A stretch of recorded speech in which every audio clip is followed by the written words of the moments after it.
To those of you who I have not been able to get acquainted with, I look forward to meeting you all sometime soon. My name is Kyle Fillon. I'm part of the AYP steering committee, and as part of that committee, I had the luxury of getting to know these folks on the panel in our build-up to the summit, and I'm excited to welcome you to what I know is going to be just a great session today. So before we get into the meat of the session, I just want to thank our sponsors really quick. Republic Services is responsible for contributing to this session specifically, and without their just generosity, we couldn't put on a great summit and a great session like this. So thank you again to Republic Services. And I also want to encourage you guys, as you're taking notes throughout the session, to write your questions down and be ready to stand up and shout them out to the room once we get to that Q&A portion. Looking forward to that. We have a star-studded group here, and I will tell you, I think they wouldn't agree with me, but I think you guys would. If I spent the deserving amount of time introducing them, it would take the full 45 minutes because they've got just a long list of accomplishments and accolades. So for y'all's sake, I'll be very brief, and I'm going to start with our director of the conversation this afternoon, our moderator, Dr. Travis Craver. He's the executive director at Mentoring Alliance. Also, you may know him from his position on the Abilene City Council for Place 6. He's here, there, and everywhere. Next up, we have our city manager, Robert Hanna, who I believe has been in that position for 9 years, going on a decade. And Robert brings a ton of wealth of knowledge from his previous endeavors to the great work that him and his team do day in and day out. Next to him is Sean Martin. And Sean is the Director of Public Affairs for Atmos Energy. And Sean is unique because he has served and led on so many organizations throughout the community. And as it pertains to today, he's the chairman of the Abilene Regional Growth Alliance, which we'll learn about here shortly. And last but certainly not least is Misty Mayo, who she is president and CEO of the nationally recognized Development Corporation of Abilene. And so we're thankful for all these folks and for them giving their time. And I'm going to hand the mic over to Dr. Craver. We can get the show on the road. Appreciate it. Thank you, Kyle. Everybody give it a hand for Kyle. He's exceptional to work with. Super organized. That's like my jam. So Kyle, thank you so much. I'm excited to be a part of today because if there were sessions that I could listen in on, this no doubt would be one. I get such an amazing opportunity to work with all of these individuals too, more so. And I have immense respect for not only who they are professionally, but personally, which you can't always say in life. And so I'm honored to be a part of today. And so we're going to just jump right in with questions.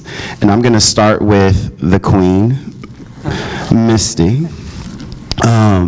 I think it's important for all of you guys here. We hear acronyms all the time. I know when I first got onto city council, there were a plethora of acronyms that I had to familiarize myself with, and so I would pretend and nod, and I had no idea.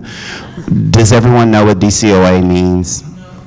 Thank you, Queen. Exactly. Development Corporation of Abilene. I was going to tell you. Yes, that's what I'm going to do. Will you share with them who you are, the objectives, and the mission? So DCOA is the Development Corporation of Abilene. Actually, I'm going to stand for a minute, and I'm going to ask all of you to stand. And here's why you're going to stand, because you need a little bit of a break, you need some coffee. My team's actually going to hand out a packet like this that says, Developed in Abilene. Can y'all call out what this is? Chike! It is Chike. Protein coffee. It is developed, it is made, manufactured, packaged, all of the above here in Abilene. And that's what I do with a team of, as Kyle and the councilman have said, international award-winning staff members, team members that are out promoting Abilene as the premier place for business. We do that by working with local existing companies like Chike, developed in Abilene, And we do that by going outside of the community and promoting Abilene to site consultants, company executives, political leaders, all sorts of folks who make the decision ultimately for where a business does business. And what we're working every day for is to ensure they pick Abilene, Texas. So you have a variety of companies just here in the last couple of years, from Chike, who is a company that the Development Corporation helped to expand at their new location on I-20, to Great Lakes Cheese, Amazon, the list goes on, promoting and ensuring that they pick Abilene to create jobs so that you all have a future in Abilene. Awesome. Go ahead and sit down, and all God's people said, amen. Sean, would love to hear a little bit more about you. Obviously, you've been involved in a lot of different things, but we'd love to know kind of the central focus right now. Perfect. So professionally, by day, I work for Atmos Energy. I've been with them for 10 years, but currently serve as the chair for the Abilene Regional Growth Alliance, formerly known as the Abilene Industrial Foundation. And, you know, a few years ago, we went through a rebranding phase. We've been around for 60 years in the community as far as the AIF, and we went through a rebranding phase because we're not industrial, and we're not a foundation. So people would send us requests for money or requests for things that the DCOA would take care of, and that's kind of not our bailiwick. So we focus on things that public-private partnerships that are going on in the community. And so anywhere there's a place where we can plug in, where Misty's crew doesn't, and we'll team with both of these folks, and you'll hear about that throughout our presentation, is how we team together, but an opportunity for us to provide some private dollars and partner with our public dollars as far as getting things to happen downtown. Retail is a big focus, and so that's kind of the mission, you know, is how can we pull the pieces together, and how can we tie those folks and connect the puzzle pieces together. And so that's kind of what we're doing from a Abilene Regional Growth Alliance, ARGA, talking about DCOA, you know, COA, I don't know what y'all call it, but ARGA is kind of our thing. So happy to be a part of this and look forward to your questions and any feedback you have. Awesome. And next up, Robert Hanna, City Manager. Dr. Craver. Robert Hanna, City Manager of Abilene, Texas. A lot of people don't know what a City Manager does, so City Manager is the CEO of the organization. So the mayor is the elected board chair, right, by the citizens, and they appoint a City Manager to run the organization on their behalf. So it's very similar to a corporate environment, corporate structure. The City of Abilene's mission statement is we work together to build and maintain a community of the highest quality for present and future generations. And the three most important words about that mission statement are, we work together. It's a city, right? Everybody understands what government's supposed to do. If it was really, really good at it, no one would have any complaints about government. But it's one of those things that everybody enjoys to pick on just because we're all part of it, whether we want to be or not.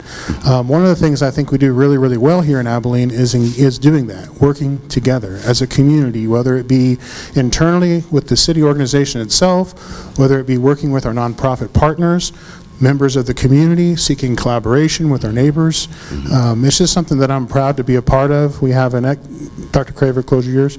We have an excellent council, so I appreciate the voters electing good people to serve, and I'm proud to be here for 9 years and hope to be here for some more. Thank you. Yeah, we definitely want you for some more. You're incredible to work with. I think it's important for us to understand kind of the totality of how these organizations run together, and so I know for me it's super helpful to understand not only the different buildings that we sometimes sit in, such as the convention center, but buildings that we're right next alongside, such as the Doubletree.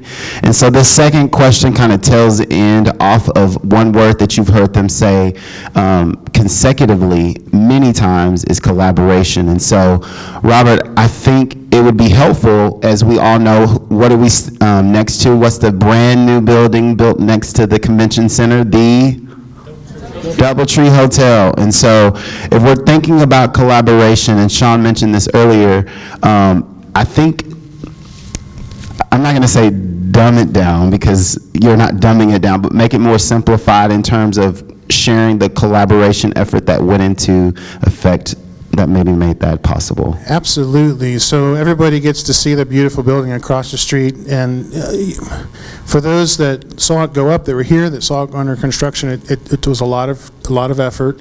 I think $86 million at the end of the day. That's a ton of money. From a debt standpoint, the citizens of Abilene are on the hook for just over $6.5 million. So we got an $86 million hotel, and we're on the hook for about $6.5 million. The private sector bought bonds in the hotel, and they're on the hook for a heck of a lot more than that. But that's okay. That's the way the system is supposed to work. So how did we get the hotel? We got the hotel as a 30-year vision, and it took a partnership of the Chamber of Commerce. It took a partnership of the Abilene Conventions and Visitors Bureau. It took a partnership of the Abilene Cultural Affairs Council. It took our private sector partners. We even sought information and advice from DCOA, and it took, not to overuse the term, but it took a village to make this thing happen. And the city of Abilene's gotten a lot of credit for the hotel, but it wouldn't be here without the desire of the community over a 30-year period to keep pushing for that thing. And the good news is we have it now. It's a beautiful facility, and I believe it will serve our community well for years to come. Dr. Craver, is that That's good? perfect. No, that's great. And I kind of want to, I would love for you, Misty, if you don't mind, to share kind of a real-time example of which collaboration has come into impact in which you're collaborating with a lot of different entities, city council, county, and different entities and such. I would love for you to give an example in real time of something in which that came together. And there really are so many that it's, yeah, there are. And I think that's why we were happy to serve in this capacity, because there are exciting things happening. When you get a team truly working together, we're really at that point of a tipping point for Abilene.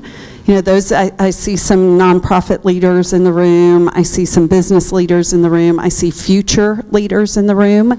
And the message is that these projects are just the beginning. So one I think about is Bridgestone Bandag. Bridgestone Bandag has been in our community for 50 years.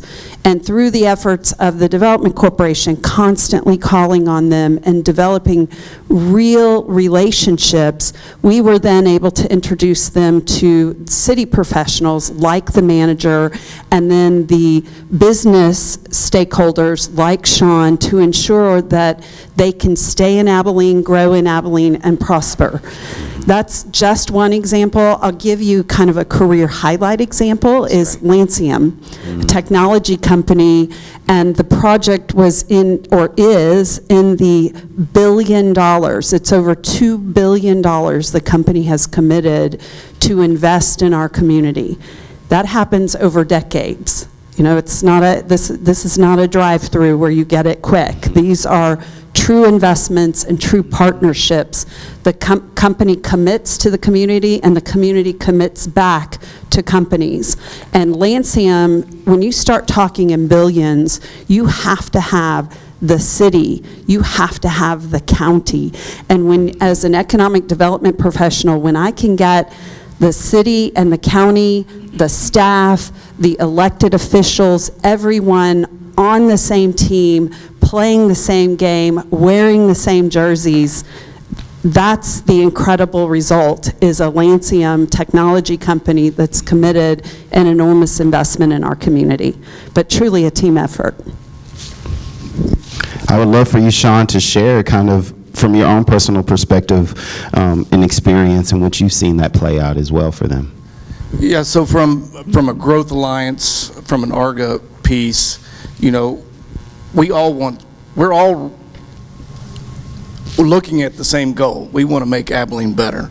And so what ARGA does is help with some of the livability pieces of that, downtown initiatives, things that are going on there, things on the outskirts of the community, development of interstates and development south, development east. And so those are the things that we want to focus on and kind of be a part of that, and how those dollars fund into where can we be a part of. First off, the hotel next door wouldn't be here if it wasn't for this man right here. So, well, I know that he won't take credit for it, but his ideas and the help of the council and everybody here has been good. So, but that's kind of where we want to focus on is, focusing on, let's look at where do we want to live, work, and play, and what makes Abilene the greatest place to live, work, and play. Awesome. Whether it be schools, not just high schools or private schools, but universities and our technical schools. We want to make sure that they all succeed and have that ability to do so. That's great. I think it would be important for you guys to hear a little bit. We've talked about collaboration. We've talked about the different titles that they all hold. There's such an emphasis on growth and development. I think sometimes growth and development, you're running the risk of severing different things and prioritizing different things. I would love to know, and I'll start with you, Robert, when you think of growth and development, what are some of the different things that you prioritize for different entities that are wanting to be a part of our city that are important for you? Yeah, I think it goes down to, are we accomplishing our mission as a city? Are we building a community of the highest quality for present and future generations? It's really easy to say, hey, this is great for us today, but is it great for our children? Is it great for our grandchildren? Mm-hmm. These are the decisions that we make today that these have ripple effects throughout time, and we don't always give it the attention it's deserved because there's immediacy to the present, obviously. Sure. So one of the things that I look at is just that. Is it convenient today, or is it going to be the best thing for tomorrow? The other thing I would say is it what the community wants? We're lucky to be in a part of Texas that is going to be experiencing growth, and we will not be the Metroplex. I don't think anybody ever wants Abilene to be the Metroplex. I'm glad I moved away from the Metroplex. But we are going to grow probably in ways that are going to be different than anybody realizes, and maybe at some time in our history it speeds people aren't going to be comfortable with. And so we have to be very strategic in the businesses that we choose. This is one of the things I think DCOA has done exceptionally well under Misty's leadership. It's not just a, well, come on. It is a, I don't think you're the partner we want to date. That level of analysis, sometimes we have not always used because, frankly, we're out here on the prairies on our own, and if someone comes and says we like you, we tend to like them too. That level of thought is important to have, and it's something that I try to bring to the table when we look at investing and partnering with our private sector partners as well. When we lead out and make infrastructure improvements with subdivision or home builders, when we lead out with the DCOA from a private development standpoint, when we look at retail and commerce, these are the types of questions that I ask myself and my team, and these are the type of questions that, frankly, the council demands of their staff members as well. I look at it, and Misty, I would love for you to kind of tail in off of this. I think a lot of us, I'm married to a Kenyan. My wife's from Kenya. I'm from East Texas. Completely different worlds, right? There had to be a decision. Are you willing to put up with me? Am I willing to put up with you? And I think if you're in the courtship phase, you have to ask those important questions. No different in a relationship, no different in these businesses that are coming into the Abilene sector, right? There are certain cultural perspectives that make sense for Abilene that wouldn't make sense for Dallas, and vice versa. I know there's tons of data that you and your team, Misty, uses. But I think the beautiful thing is it's not analysis by paralysis, but you do a ton of data analytics qualitatively and quantitatively to find what's the best fit. I would love for you to share kind of an overview of how do you land where people would make a good fit for good old Abilene, Texas. Wow. Sorry, that's a heavy No, I was going to say that one's a big one because it could take all day to tell you the types of things that we consider. The takeaway here is in truly running the Communities Development Corporation of Abilene, I mean, the 92% of our funding comes from a portion of the sales tax. So that means as community members, you all voted to believe that your money being reinvested back in the community mattered and that it makes a difference.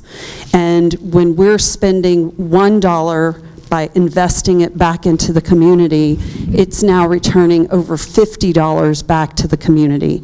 And to Robert's point, it's an investment. It's an investment in the community so that your children and our grandchildren can choose to live in Abilene because we've built, through partnerships, we've built this beautiful, prosperous community. And we take that very seriously at the Development Corporation, at the DCOA.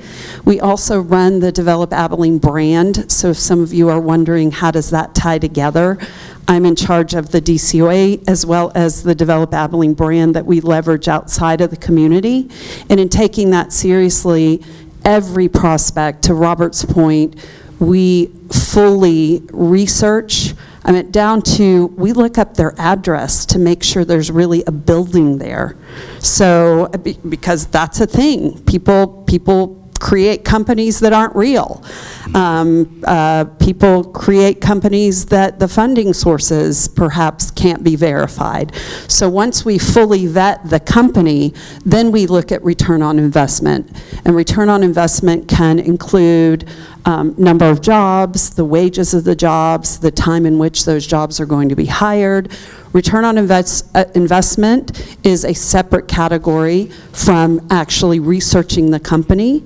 And then to Dr. Craver's point, what types of data are we offering then in return? Because it is, I love your courtship analogy, and my team is totally laughing because I often say it's just like dating. You know, you got to work to get the first date.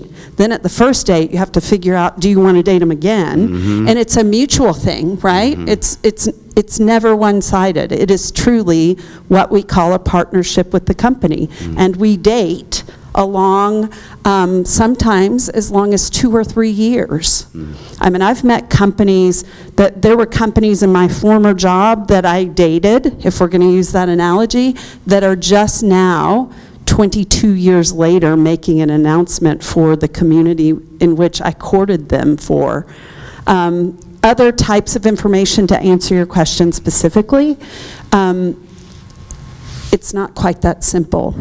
And here's why. I'm going to give you an answer. So someone can ask me, what's your average commute time?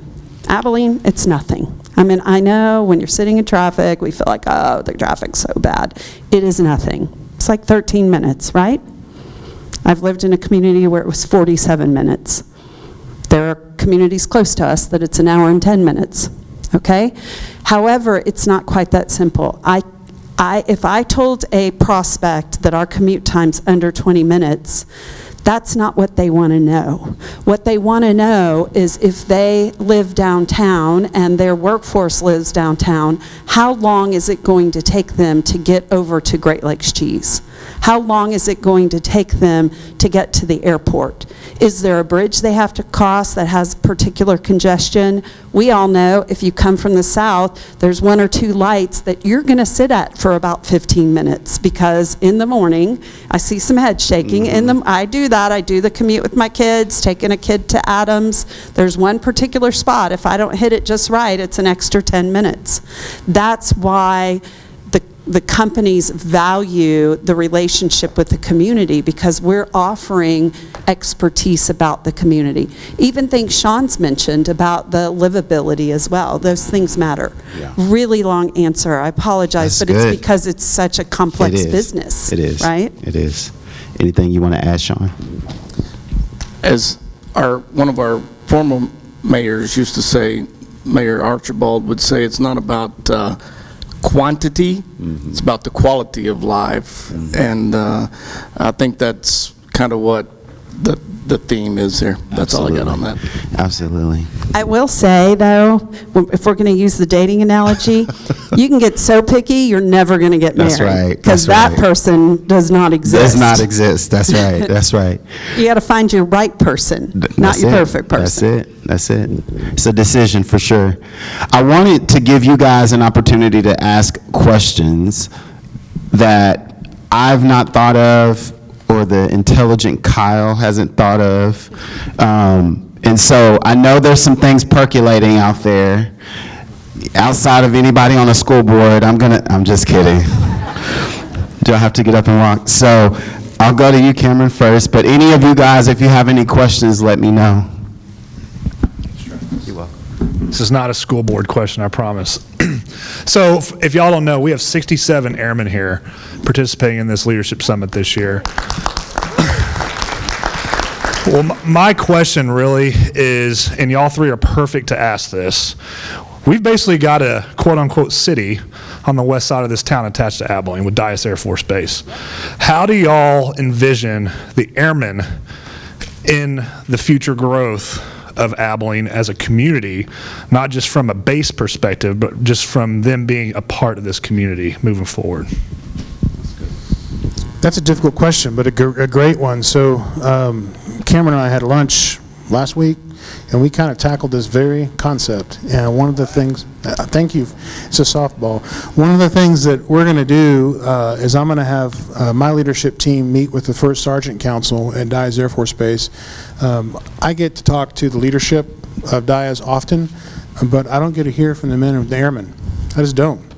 And there's a huge voice there that I'm missing that I want to hear. And so I appreciate Cameron reaching out to the First Sergeant Council. We're going to get that set up and hope to have some investments and relationships there so that we can get that feedback. My goal would be that when an airman comes to Abilene, they say to themselves, man, I've never been in a community that is as supportive, as welcoming, as a fit for my family than Abilene, Texas. That's everybody's goal. And I think in some ways we do provide that, but in other ways we certainly need to work harder. And hearing the voice of the population we're trying to serve is an important part of that. So that's thing one.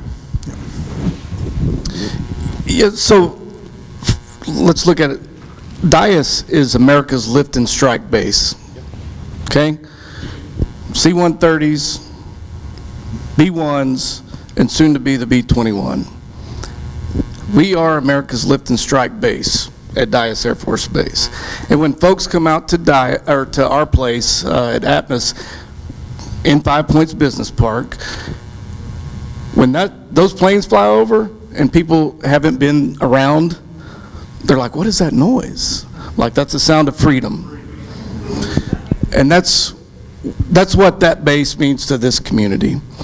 But more importantly, the men and women and families and kids that come from that base, that are in our communities, that go to school with my kids. I think one of the hardest things that I ever had to explain to my son, who's a senior this year, was early on, he's like, why does so-and-so keep moving? Why does so-and-so keep moving? And I was like, well, his dad's a B-1 pilot, and he couldn't understand that at the time. But so that's the importance of what we need to do to take care of them. We need to make sure that they have every opportunity to recognize our veterans, those who have served before, to make sure that we take care of those. How do we do that? We make sure that we have all the amenities in Abilene, Texas, and the businesses and the job growth and the availability to things that they can't find anywhere else. Or maybe they can find it, but they love Abilene so much they want to stay here and live here and work here. So be sure and keep that in mind as you go forward. The last thing, focus on our airmen and our families. Last weekend, the Chamber hosted the world's largest barbecue, the 59th year, and we served over 2,000 people. Some of you volunteered there, and the ability to get folks to come in and eat for free. And when you see an airman sitting over by himself, he may be 18 years old, just out of school, and we're feeding him. We're getting him off base, or her, and we're getting them off base and making sure that they get that. So keep that in your mind, and as you think about Abilene as a whole, it's not just Abilene proper, but there is a big piece of that that is important to this community, and the economic impact that that makes to this community is crazy. So I run a very large corporation. I have an amazing team, and part of the development corporation, back to Sean's point about economic impact, part of our challenge is identifying the largest companies in the community. Dias is our largest company in Abilene. So the Development Corporation funds the primary budget for Military Affairs Committee, it's called the MAC, other acronyms. So that's what I do professionally, but what I do personally, I'm an Army brat. I grew up moving every 2 years. I've lived all over the world.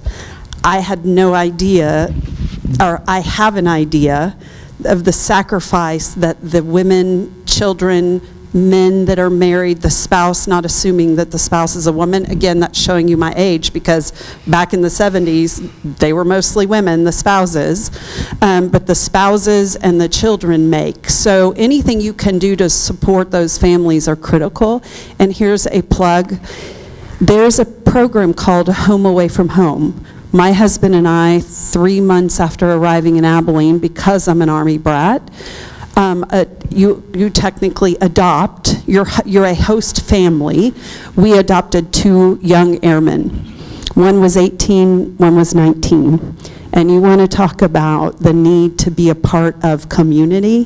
That's a beautiful way to sponsor and host one of those young air professionals, women and men that need a family support.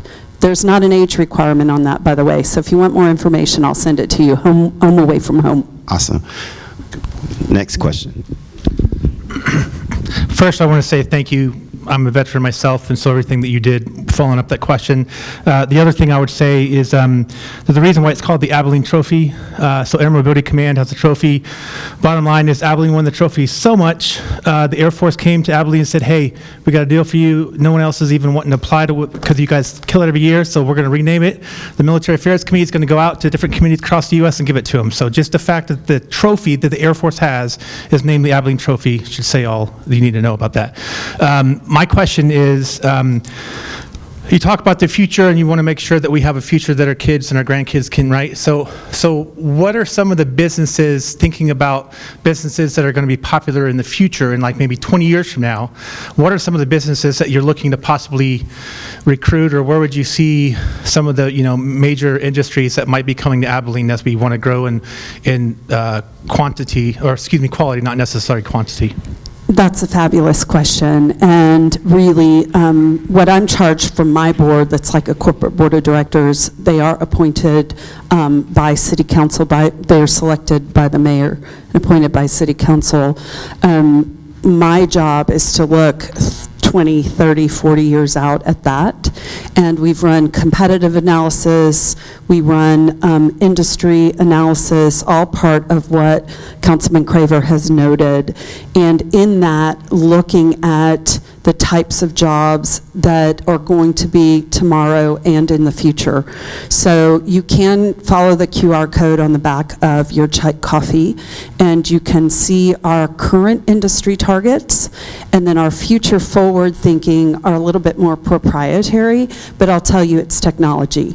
Economists say that 70% of second graders and younger, so folks, you're talking 8 years old, 7 years old, 70% of 8-year-olds and younger will work in a profession that does not exist today.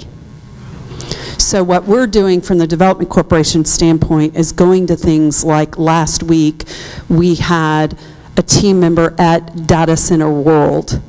And Data Center World is exactly like that. It's a convergence of a conference from folks around the world that are in artificial intelligence, data center, growth planning type industries, so that we can learn more, but more importantly, 99% of our time is calling on the companies that are there, asking them if they would consider Abilene, Texas. So technology is one of them, and I raise it because it's an obvious one.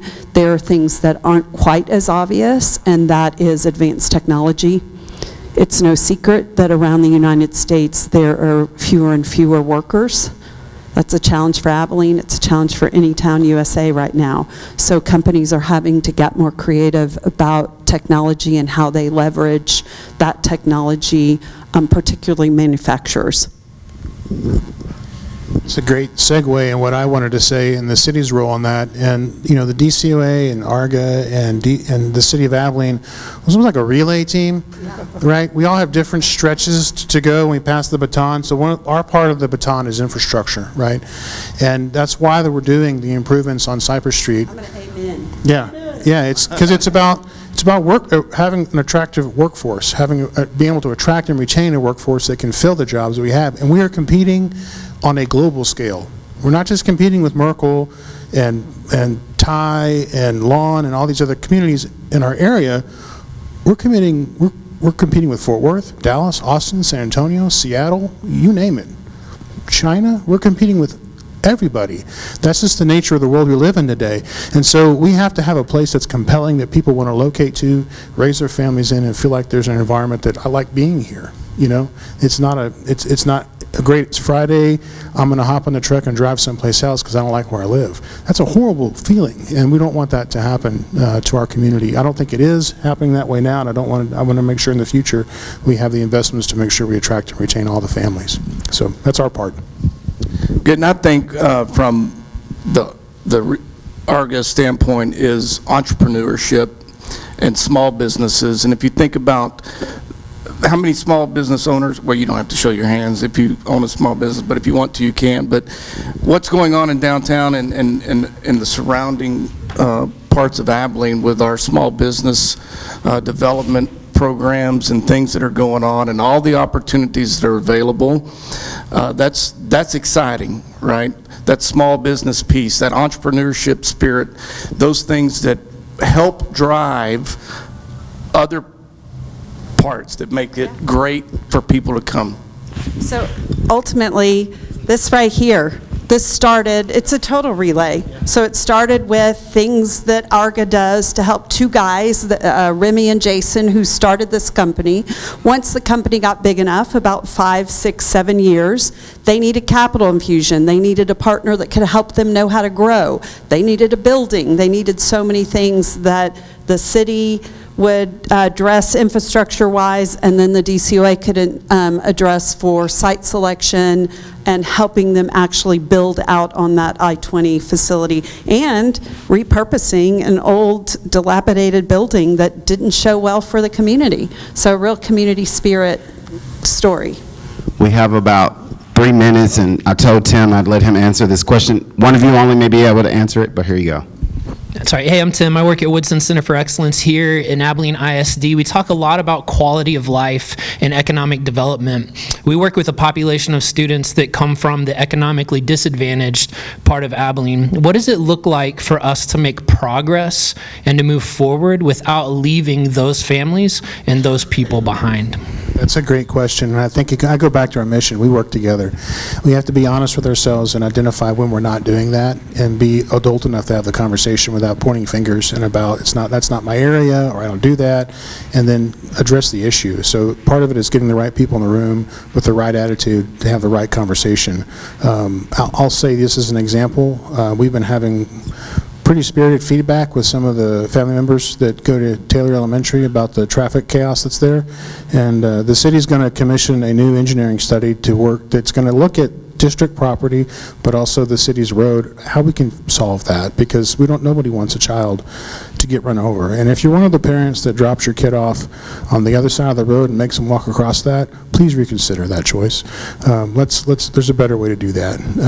And we got to make sure that we can get good ingress and good egress out of that side. So that's one way, making sure everybody has equal access to education through just our built infrastructure. The other thing I'd say is making sure we have our education in the right areas, making sure our libraries from a city standpoint are there so that students may not have the best learning environment at the house at the end of the day, but they can go to the library, and they've got a whole group of people whose only interest is in making sure they learn their lessons and grow. Relationships. We've got to create relationships and how those matter between a conversation, as Mr. Hanna said. So develop relationships and have a conversation. Training. Development Corporation's putting money into high school students becoming certified, so when they graduate from high school, they can start work for a company in Abilene the very next day. Training. Can we talk after this? We can. We're out of time, and I can see the shepherd bringing the crozier to get me off stage. But I want to say one thing.